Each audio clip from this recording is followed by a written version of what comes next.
Hello, welcome to my channel প্রবাসী বাঙালি। আমি দেবস্মিতা। আজকে বানাবো অতি পুরানো বাঙালি একটি প্রিয় রেসিপি, পুঁই শাক চিংড়ি সর্ষে বাটা দিয়ে পাঁচমিশালি সবজি।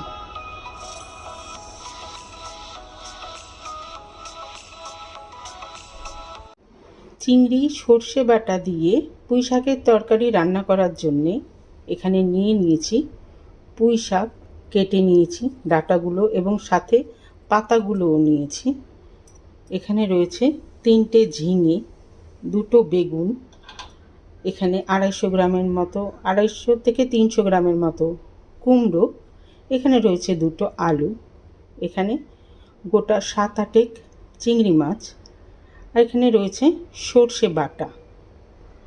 তাহলে রান্নাটা শুরু করে দিই। কড়াই বসিয়ে দিয়েছি, 1 চামচ তেল দিয়ে দিয়েছি। এটাতে তেল গরম হয়ে গেছে। এবারে এটার মধ্যে দিয়ে দেব চিংড়ি মাছগুলো, সাথে একটু সল্ট দিয়ে দেব, দিয়ে এটা হালকা করে ভাজা করে নেব।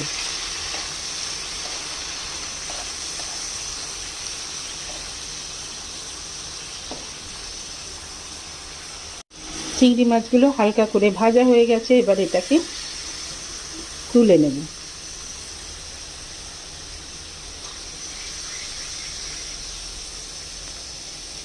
এটাতে এবার দিয়ে দিলাম 2 টেবিল স্পুনের মতো তেল।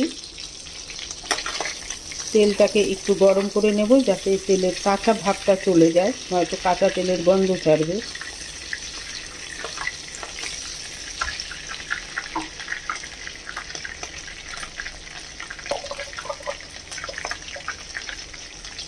এবারে দিয়ে দেব 1/2 চামচের মতো পাঁচফোড়ন,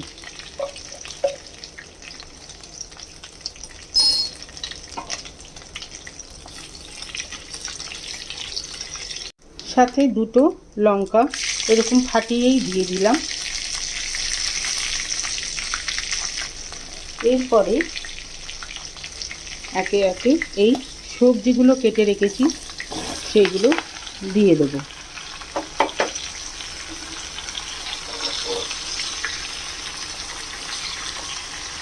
দিয়ে ভালো করে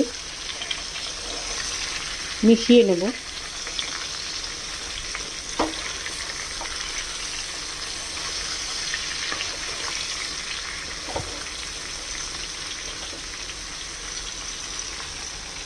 এবারে এটার মধ্যে দিয়ে দেব এই কাটা পুঁই শাকগুলো।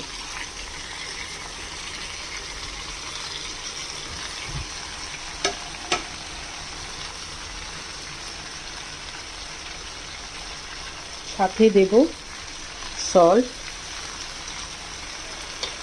সল্টটা আগে দিলাম, তাহলে চট করে সবজিগুলো মজে যাবে, মজে গেলে রান্না করতে সুবিধা হবে।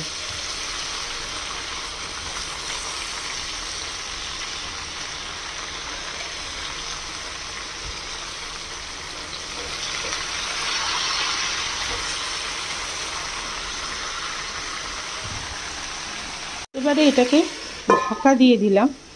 ঢাকা দিয়ে মিনিট 10 মতো রাখবো, আর গ্যাসটাকে একটু সিম করে দেবো, মানে মিডিয়াম ফ্লেমে রাখবো। মিনিট 10 হয়ে গেছে, সবজিটাও বেশ মজে গেছে।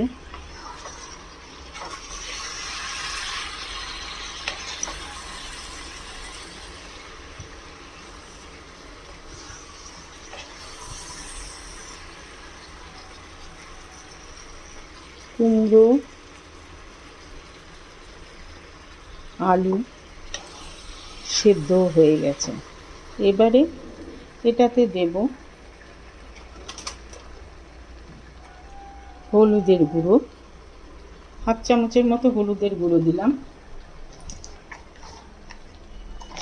1/2 চামচের মতো দেব জিরের গুঁড়ো,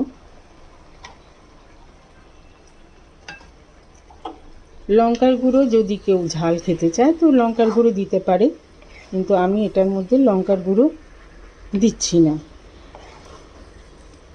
এবারে ফ্লেমটাকে বাড়িয়ে দেব। সবজিগুলো সিদ্ধ হয়ে গেছে, এবার এটাকে ভালো করে কষাতে হবে।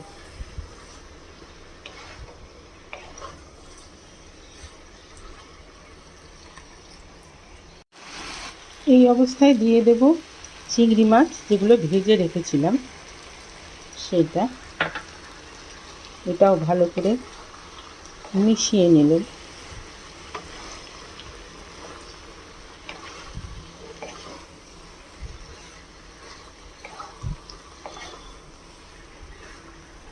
আর এটাকে দেব এখন এই সর্ষে বেটে ছেঁকে রেখেছি সেইটা।